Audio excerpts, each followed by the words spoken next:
来，妈，添一个你最爱的这个花生米，多吃点哈。这太阳从西边出来了，这咋了？啥咋啦？这不是想叫你歇歇呀？一会儿咱娘俩得多喝点这酒。你不知道啊，我这几天不能喝。对了，忘了，你这咳嗽还没好嘞，那你多喝点热水吧。一会儿喝鱼汤也中，我锅里边还给你炖着一锅鱼汤嘞。咦，这是咋了？这是我的天呀，我主持丰盛这是。那能咋呀？这不是想着谢谢你啊！你看啊，这不是恁儿经常也不搁家，你看这俩孩子都是你帮着我带大嘞。今天我趁着恁儿的生日，人家都说这儿子的生日都是母亲的苦难日，是不是？我趁着恁儿的生日，我感谢你，我替他孝顺你。这咳嗽咋还真厉害呀？你等着吧。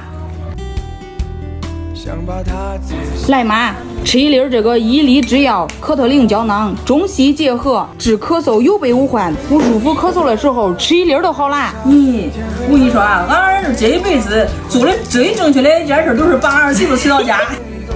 妈，人家都说投胎是门技术活，第一次是在原生家庭，第二次是在婆家。我觉得我上辈子应该是做了可多好事，才让我遇见像你这么好的一个婆婆。人家都说先有好公婆才有好儿媳，虽然你干爸没有生养我，但是自从我进了这个家，你看你干爸爸对我就像对自己的孩子一样，结婚这么多年了依旧如此。你干爸爸用你们俩无声的爱托起我们的小家，你干爸辛苦了哈。